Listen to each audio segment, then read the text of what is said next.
start since the Texas series. How did you feel? Felt great. You know, it's just good to be back. Everything was feeling all right. Could feel better, but it was good to get back on the mound, kind of get everything back in sync. It felt nice. I've talked with Coach Robichaux about this, but when you get run support early, especially coming back in this fashion, how much does that help the effort? I mean, it helps relax everything, relax the situation. Just makes you know like they're there for you, so you got to be there for them. So. Getting a second win against LSU this time and more there, a home environment, what does that do for the club? I mean, it can't do anything but help us push even harder, make us get better, just get us back to really the team that we know we can be, and make us stay that way for the rest of the year, hopefully. When did you find out you were starting, and just walk me through that process and just tell me what your emotions were going through? They told me I was going to start earlier last week. This was the plan the whole time. Really, it was just getting prepared, having my routine ready, just ready to pitch again, really. The injuries you had to fight through, what's it mean to just come out here and have a dominant performance and really just dominate a really good baseball team? It felt great. It felt great. Just really, it's almost hard to describe, but it's just nice to be back. It's awesome.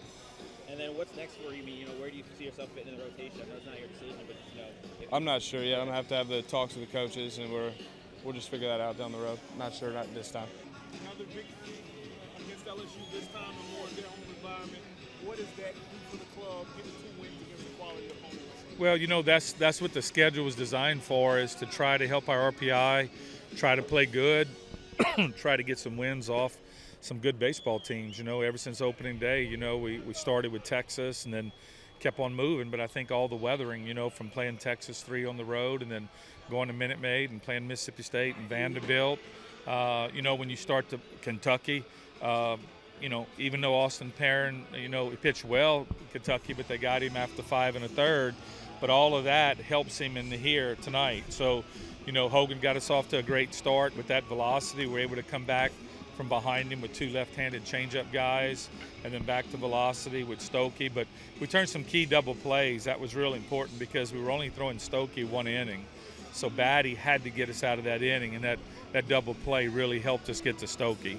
65 pitches by Hogan, pretty solid outing, everything considered. Yes, definitely. I think the other one led to this one. A little bit more dirt under his cleats. Guy hadn't thrown since opening weekend. And again, the injury he had with that oblique muscle, what they made him do is do nothing.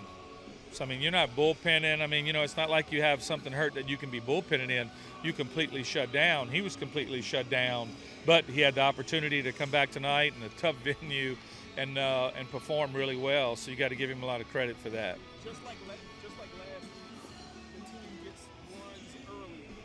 Again, just how does that help the pitching and the defense when you give yourself a little bit of a leading cushion? Well, one, I think it helps, but we play good when we pitch good. A lot of people do because pitching's so important, but we're a team that hides behind our pitch. When pitching goes good, we go good. The last win against LSU was a pitching performance by Schmitty and Stokey coming in. Here, all the pitchers did their job, but then the hitters got us on the board early, and that's huge in a venue like this. I know it was up to this morning on how LaFleur was going to be, whether or not he was going to be in the lineup. So how was it having him on the field for this game? Good. What you mean, Zach LaFleur? Yeah. Danny, we swung off a tee yesterday, and we thought he might be able to go. We didn't know for sure he was going to be able to go. And then when he said he could go, then we had to start thinking about, okay, what do we do with LaFleur? So that's why we moved Fontenot into first base. Sometimes Stover struggles against right-handed pitching. They were starting a righty tonight. We like Stover versus lefty more than a righty. So it allowed us to take Stover out, Fontenot in, and get Zach out on the field. How can you guys carry this forward, just going into the weekend? Well, we just working to be a better ball club. We got out of the gates. Our old mule got out of the gate and stumbled, and we're trying to get him, get all 4 legs back underneath him and get going. So I credit these guys. They could have quit. The record might not be real pretty, but you know what? We got to do what we got to do, and they're staying together. They don't want to quit, and so we're just working to get better. So we got a good 9-hour bus ride on us tomorrow. and try to get after it Thursday, Friday, Saturday. It's been moved up because of Easter Sunday. So we just got to go down there and try to do some damage and try to use this momentum. It is going to be a different setting. You're going to go from a ballpark like this with all this adrenaline to a ballpark that lacks adrenaline. So not to be disrespectful to their ballpark, but it's just not going to have this adrenaline. So we're going to have to create our own energy.